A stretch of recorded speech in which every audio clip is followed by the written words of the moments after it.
So welcome back to the channel, everybody. This is John with SwingFit. As you can tell, we are out on the golf course, and that can only mean one thing. Today, we're gonna take a stab at doing our very first course vlog, and we felt what better way to do so than to do a what's in the bag, at least from a club fitting perspective, because for as long as I can remember, I replaced all 14 clubs this year. Well, with the exception of one, I'm still waiting on one wedge, and we'll get to that one in a minute. But I've replaced 13 clubs, and I am loving my new setup, and I can't wait to kind of help you understand why I put them in the bag. So we're not going to play all 18 holes, but I am going to kind of show you, several of my favorite holes at the course I'm a member at. So guys, without further ado, let's tee off.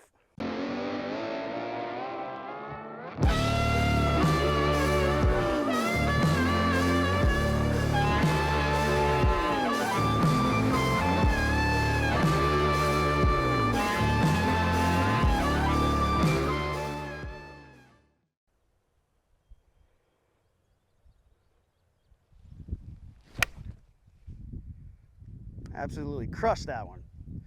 Now this is a short par 4, and you can actually drive the green if you take the right angle with like a fairway would, but there's a couple bunkers down there, so risk reward on this one not that great. So just punch a 5-iron out, nice little 9-iron pitching wedge into the green, give ourselves a chance to make par. But before retrieving our shot, I do want to take a quick second to welcome any new viewers to the channel. So if you are interested in learning more about the club fitting process, then I promise you, you are in the right place. Just like in today's video, because we're going to actually share some tips, some nuggets along the way in order to help you make light work of your research. So consider hitting that subscribe button below and turn on that bell so that way you receive an alert whenever we drop our new content. So let's find out where we ended up at.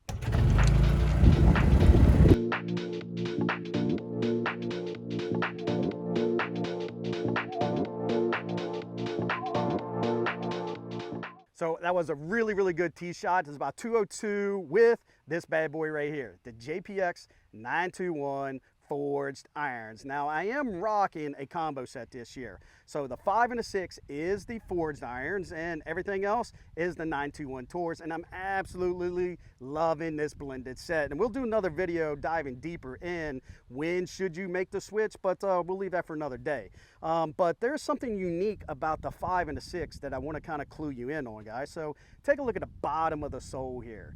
Notice something funny about that 5, right? It's almost kind of grinded off, right? Well, what I did was I put a custom V-sole grind on the bottom of this. You might ask why? Well, I wanted to get a little bit of leading edge relief and trailing edge relief, so depending on the shot I'm trying to hit, I can actually use this thing de-lofted just like a tee shot, or if I want to sit back and rock it in high in the air, I can actually do so as well. And it's kind of reminiscent of my old set of irons, the Strixon 585, 785. So guys, Mizuno, if you are listening, then definitely, you know what? You might want to consider putting this on there because I love it. So guys, I kid you not, I've been out here the last 2 Sundays and it was like a ghost town, and that's what gave me the idea. It was like, why not break out the camera? No sooner I did, everybody wants to play golf, and I've already had to let a couple carts pass, and I'm waiting for the green to clear to hit this 135, 137 in. Definitely going to be hitting smooth pitch and wedge in there, 921 tour. And yes, before you ask, probably not going to do the custom grinds on these because, the sole's already small enough. So, I'm probably going to keep them as is.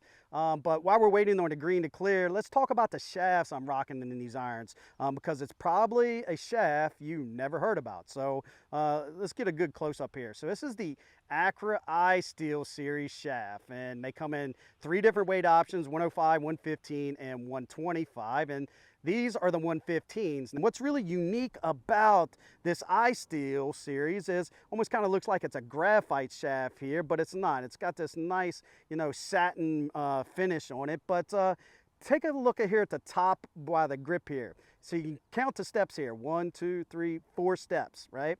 And then look, nothing, stepless all the way down. So it's almost kind of like the best of both worlds here. So you actually get a traditional shaft, but with the benefits of a C-taper bottom. Now the flex is an S plus. So I hard stepped them, and definitely in between an S and an X. S I found just, was a little too soft. X was definitely too firm. So guys, just let that be a little nugget there is, you don't always have to go with an S or an X. You can go in between, and that's a term that a club fitter or builder will use as soft step or hard step. So we'll dive deeper into that in another video, because it can definitely make your head, kind of, hurt a little bit thinking about it. But yeah, these things have been really, really good. So let's hit this and see what happens.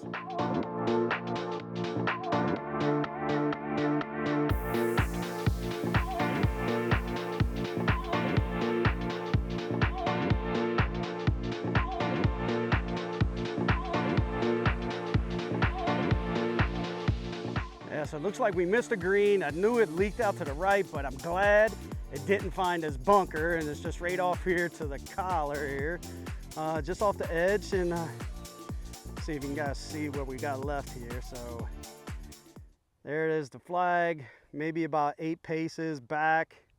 And the ball does look like it's setting up, which is going to lead me to next 2 clubs in my bag. So now ball is sitting up here, and actually I got 2 choices here, And something that's really unique and different in my bag is I'm playing 2 lob wedges, right? I got a 58 12X Callaway Jaws, this bad boy. And then I'm also rocking the RTX 460 low bounce. And this thing's been in my bag for 2 seasons, and I'm waiting for Strixon or Cleveland to give me the brand new zip core, and it will be replaced soon. But until then, this thing's still staying in the bag. But you might ask, why do you have 2 lob wedges? Well, just like for this shot right here, ball setting up just a little bit, and if I take this lob wedge, I got to be really specific with it because of the low bounce. Pretty good chance it just might glide underneath of the golf ball. Well, if you have an extra wedge in your bag, sometimes you might just pull off like a sand wedge with a little bit more bounce. But for me, I got a 58, and it's a 12X, and it's just enough bounce to clip this clean and get it nice and tight. So let's hit it. And you can just see, if I sole this, just see how much of that club is getting underneath of there, and that's what I want to be cautious of.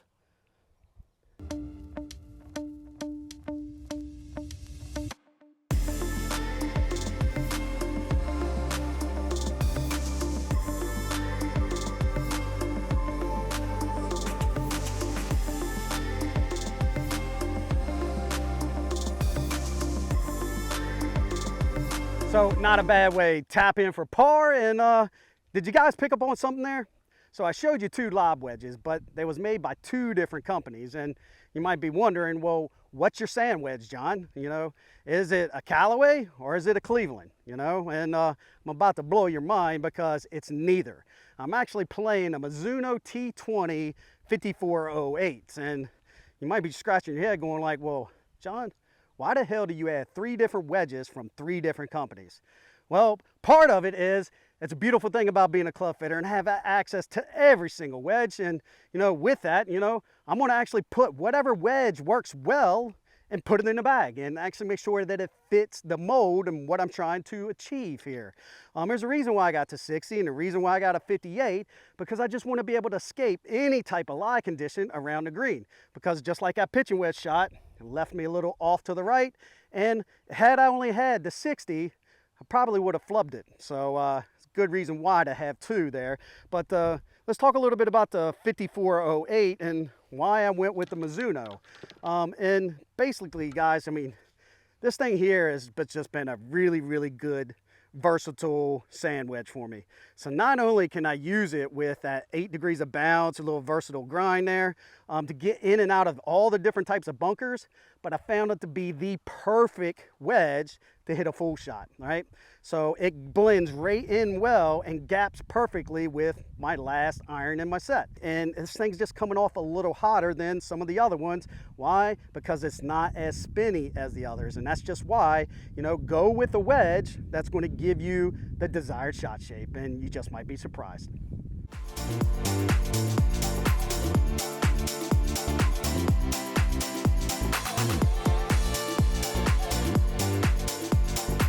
What do you guys think about that view? Now this golf course is really unique because it's got a couple par fives with 2 fairways, right? So you got 2 different paths, 2 options. You can actually do the safe layup hybrid fairway wood with a long 5-iron in maybe, or you can just let the big dog eat, which that's what we're gonna do. And we're actually rocking the Titleist TSI 2 9-degree driver. Now the loft sleeve I got set is B1, which is standard loft, but it's actually a little flatter. And you might ask, well, why do you need it to go a little flatter, John?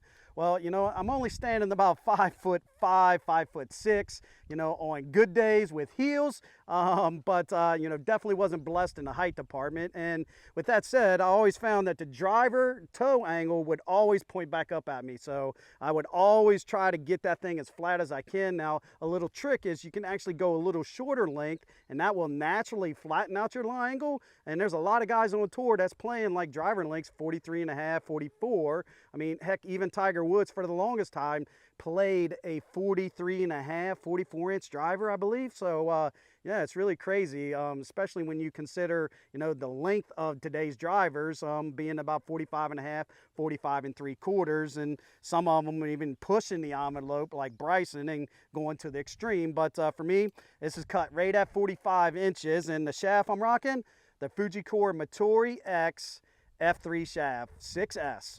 Now I do got a tipped 1/2 inch, very much like my irons. I kind of feel like I'm in between stiff and X. Average swing speed for me is about 100 to 103 mile an hour. So on good days, I can probably carry about 240, 250 and get it to roll out to about maybe 260, 270. But here I need to get it out to about 240, 245 to be a good opening there. Have a nice little 7-iron in. So let's hit it.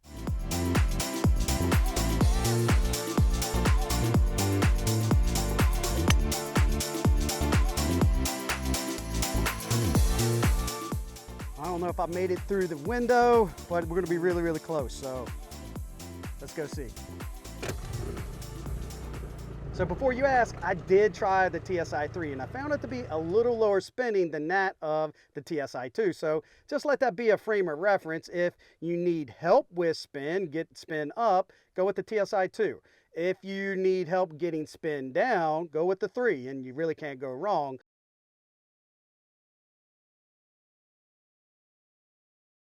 So just over my shoulder and over those trees, and this is the window I was talking about. We got about 170 left in, and I got to pure this 7-iron. I mean, I just got to catch it just right. And depending on where this pin placement is, it looked like it was actually in the left lower portion of this, a really long green, and it's got a couple tiers to it. So we got to be really picky. So even if I am short, that's where I want to be, and that's why I'm kind of going with a 7-iron. Usually it's about 160, 165 for me, but I got a really good lie. So let's hit this bad boy.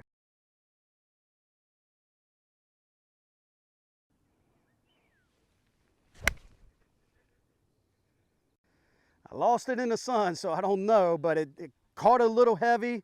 So I'm pretty sure that is a little short, but hopefully I didn't make any of those bunkers.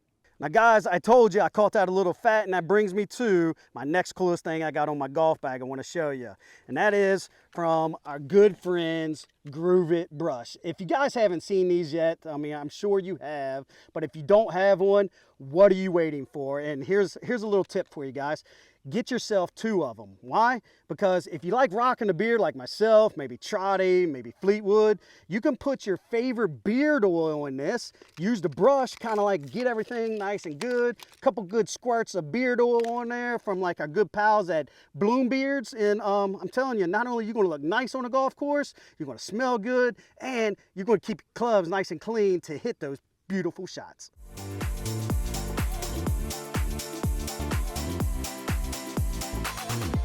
See, I knew I was going to come up a little short.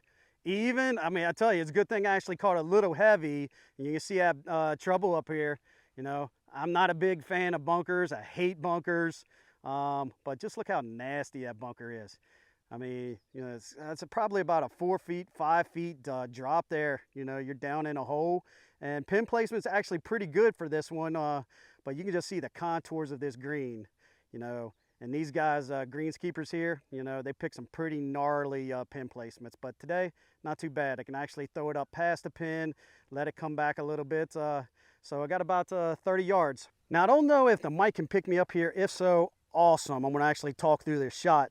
So I do have a good clean lie, about 25 yards. I want to actually fly at about 30, use the bank to feed back down. I definitely don't want to be short, and worst, I don't want to be in this bunker here. So I am going to hit the RTX4 low bounce. And the thing I got to be careful with a low bounce 60 is I got to protect that leading edge. So here, being shallow is the best course of action. You don't want to be steep whatsoever. If so, that leading edge is going to get stuck. So let's see.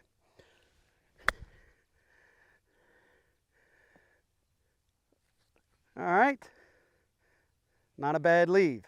Was hoping to fly it a little past, but I could settle for that. So let's break out the flat stick and show you what we're rocking with the putter now. So this is a very makeable putt, guys. It's about a 6-7 footer for birdie. It's going to slide a little to the right, so see if we can tap this thing in. But before doing so, let's talk about the flat stick, because this is, without question, the biggest change I made this year. I've always played a blade style putter.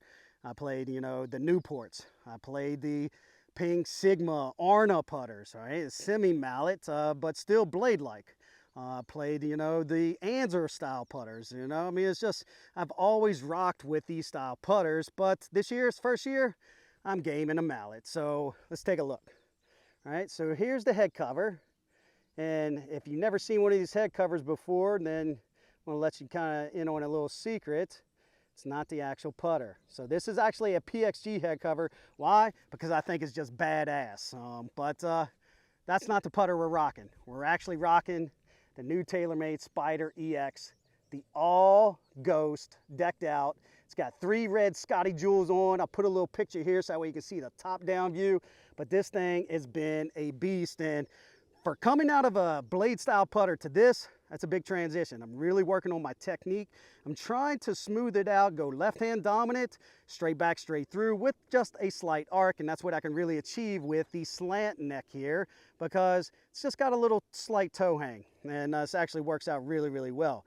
Now, what's really unique about this putter setup is, one, I'm vertically challenged. Yeah, I got it cut at 32.5.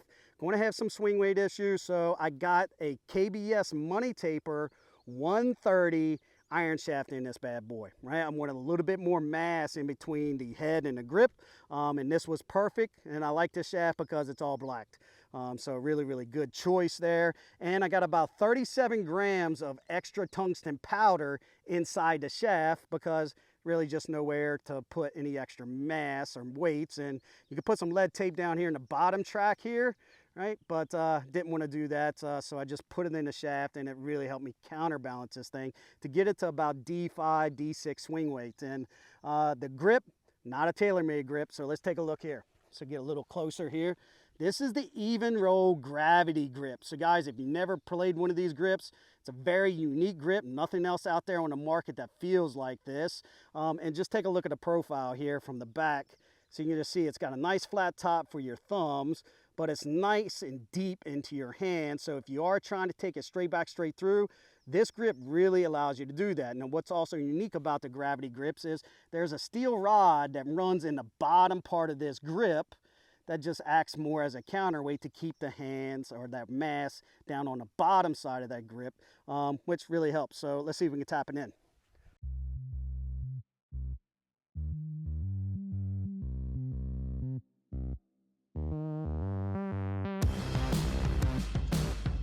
Just like that, we're in for 4. So really good putt.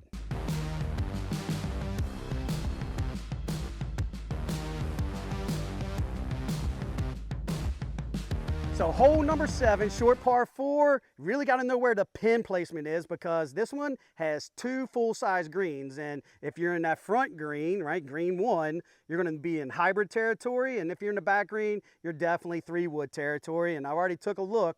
It's in that back part of second green. And this is the club we're going with. It's the new Cobra Rad Speed 3-wood. This is 14.5 degrees of loft. I got it set up just base vanilla, 14.5.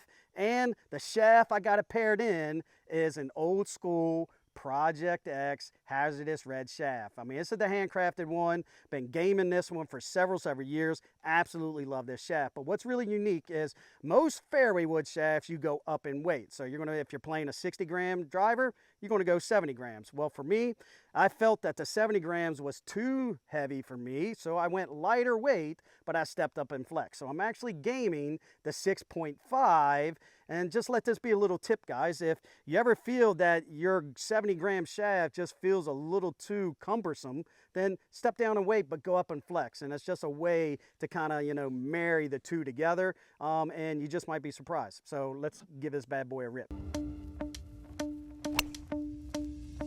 Absolutely smash that ball. Would have loved it for it to draw a little bit, but that's okay. Should have a nice wedge shot in.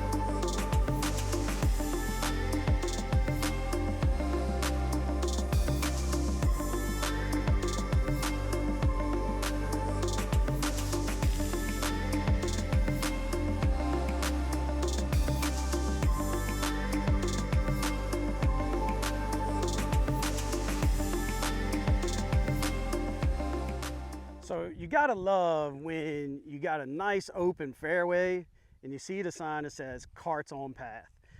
So ball's way up here, here we go. Didn't quite make the rope, and been really cool if I could have actually been able to drive up here, because you know, how many times have you gone out, you gotta walk out to your ball to realize you've brought the wrong club, right? Or you actually take all 4 or 5 clubs and still brought the wrong one. So guys, here's where we're left at. So there's the golf ball, and there is the pin. And you can kind of see there's that first green, right? So you got to land a little short to get in between those 2 trees. And this one here, you actually got to, you know, hit it long enough so that way you got a nice good shot in. So let's set the camera down and hit this shot.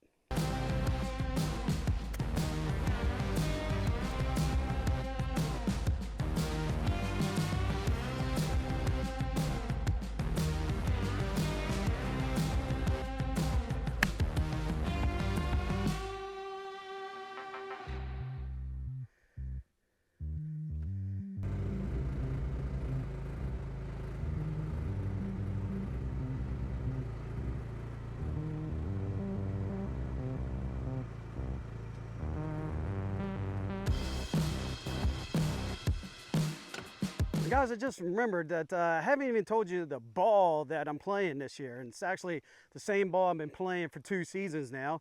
I've been rocking the Taylormade TP5. I absolutely love this golf ball, and I'm actually still rocking last year's and haven't really even tested the current model yet, because I still got about 6 or 7 more dozen. But yeah, really like the feel of the TP5, and usually I play the yellow balls, but for video purposes, I found the white balls just show up a little better.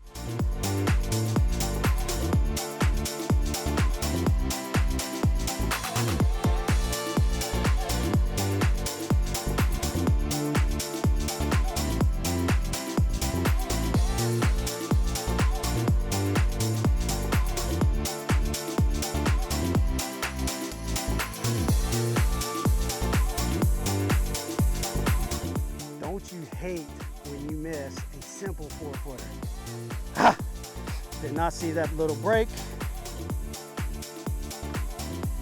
All right, guys. So should have been an easy 4.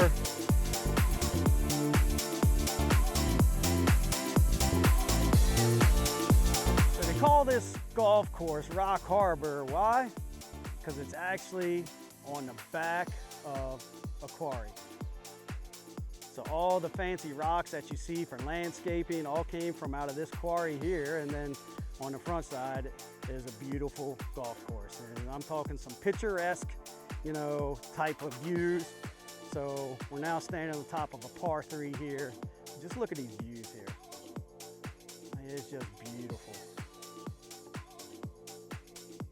So with only 1 more club in the bag to review, it's getting a little late, and this isn't the whole to use the hybrid on. I mean, it's a long par 3. It's probably 7-iron territory, so we're going to skip this hole and go to the next par 5, so that way we can actually break it out of the bag and show you what we're rocking. So let's head on over.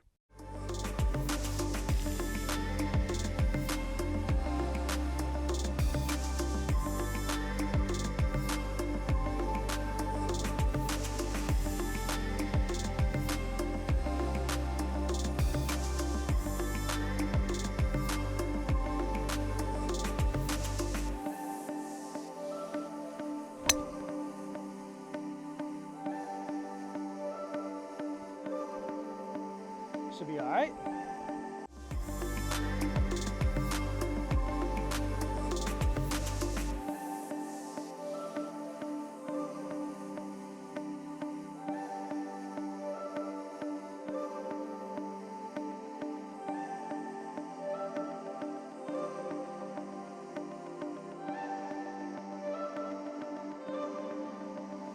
So not a bad lead whatsoever. It's almost 3-wood territory, but you run the risk of dropping it into that drink over my left shoulder. And believe me, I've been in that pond a few times.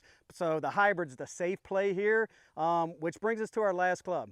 Brand new Gen 4 PXG 0317X 19-degree hybrid. Standard loft sleeve, and I'm actually rocking the MMT 80S shaft. This is actually a really, really good hybrid shaft, and it's a stock offering, and it just felt unbelievable. So I didn't actually put any custom shafts in it. But let's hit this bad boy because we are running out of daylight.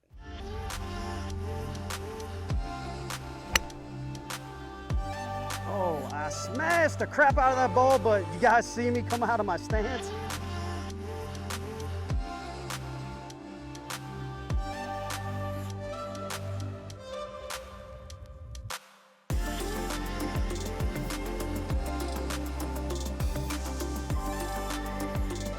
So this isn't a short par 5, but you just got to be really, really good off the tee box. And we had a good first shot, awesome second shot, and left us about 135 in.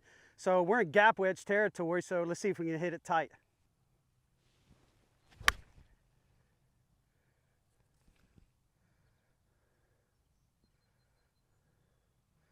Little deep, going to have a long putt bring this thing in, but good thing is we're now laying 3, so I got 2 chances to tap this in for par.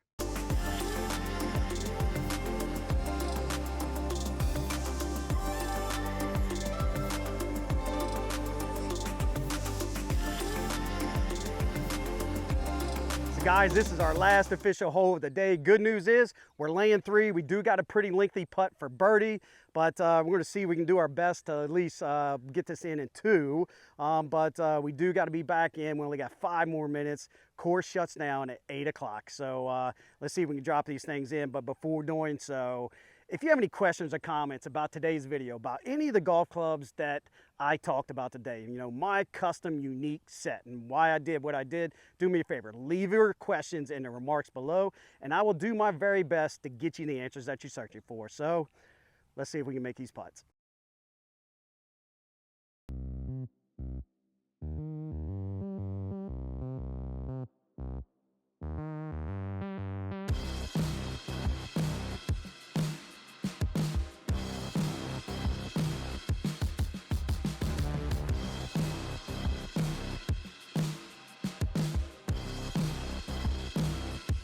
So guys, we came in clutch on the last hole. Had a little knee knocker, but thanks for joining me for a little 4-hole course vlog here at my home course. And if you are in the area and you're interested in playing this golf course, you know, it's located in Winchester, Virginia, and the name of the golf course is Rock Harbor Golf Course. Good news is there's 2 18-hole courses on the premises. I mean, it's a really beautiful setup, and you can actually play 36 in a day and really just never play the same hole twice. They're just completely 2 different courses. So guys, definitely thank you for joining me. And you know, I'm absolutely loving the clubs. We had what, 1 birdie, 1 bogey, and 2 pars. So for even today, you know, really love my setup. So if you have any questions, again, do me a favor, leave them in the remarks. But until next week, don't forget to take a look at one of these videos over here to the side, because it just might be a couple golden nuggets waiting to help you take your game to another level. So guys, thanks for watching.